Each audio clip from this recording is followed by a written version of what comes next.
do I want to get into this? I mean, we just talked about it really. I don't want to do it.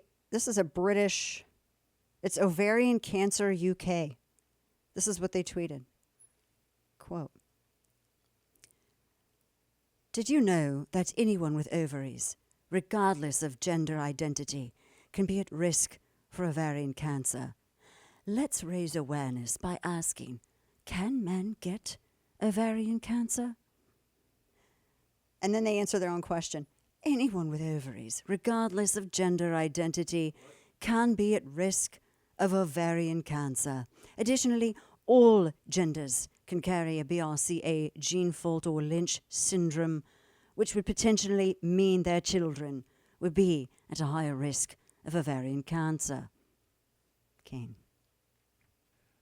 Get your ovaries checked, dude. I'm going to call my doctor right now. We should Take do some this balls live. to go get your ovaries checked. We should do this live. Call my doctor and set that appointment up. Mm-hmm. Just yes, I'm here to get my ovaries checked. My ovaries looked at. If I could. I don't know how you would.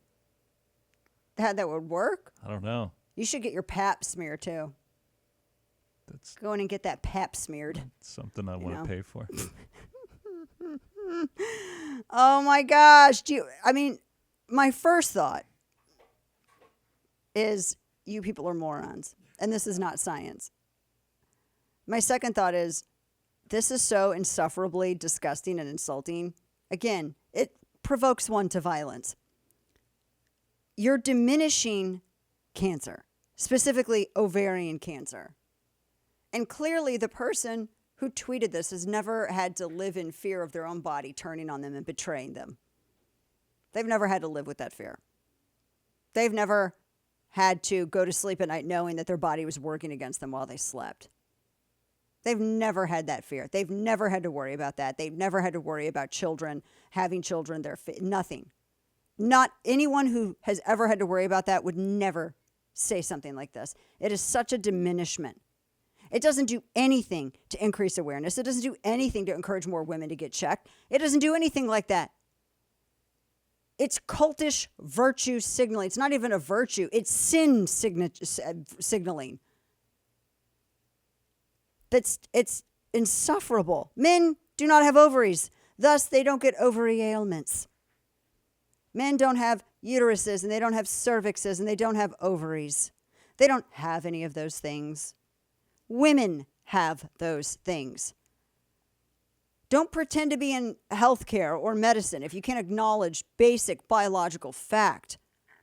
Stop making everyone try to accommodate your mental illness. Stop trying to force people into validating a mentally ill person's fantasy self-perception.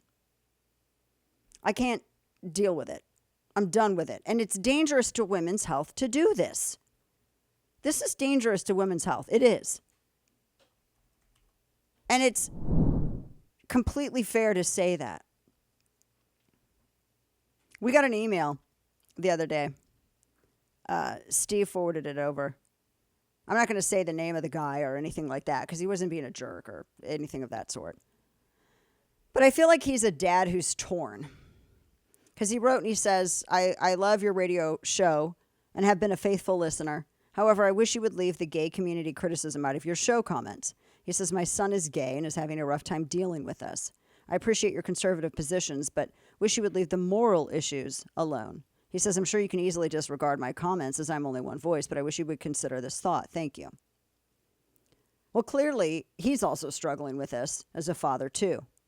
I don't know what he means about gay community criticism. What specifically, I'm wondering, is he hinting at? When we talked about the rainbow stuff on everything, because that's a complaint that comes from the gay community. Right. And it's just cringe. You don't need, what does that complete S&P 500 rainbow, all the things have to do with that? And by the way, moral positions are part of my commentary. They always have been. But to talk about the trans issues, I wouldn't constitute that to be part of any community. And I just gave you an example of why it's dangerous. It's incredibly dangerous to have men who cosplay as women and then they demand that the medical community adopt their self-perception and affirm what their what they see themselves as, their fantasy, affirm that, and make that literally a part, try to retcon it and make it a part of science. You see how dangerous this becomes when it starts to affect how care is approached? Now, I think if your child is having a tough time dealing with this, what I'm going to say might be unpopular, and it might be considered tough love, but I look at it like this.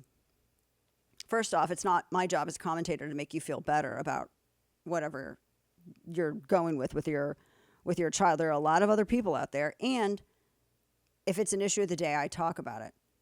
And I have every right to talk about it. I'm a parent, I'm a woman, I'm a mother. I have every right to talk about it just as anybody else does. But the other thing, too, is raise tougher kids. If you think it's bad that I am actually just merely clinically discussing these issues on air, the world is a scary place, my friend. And you can't shield your children forever. Ships were not made to stay in the harbor. Raise and build tough kids to deal with this stuff.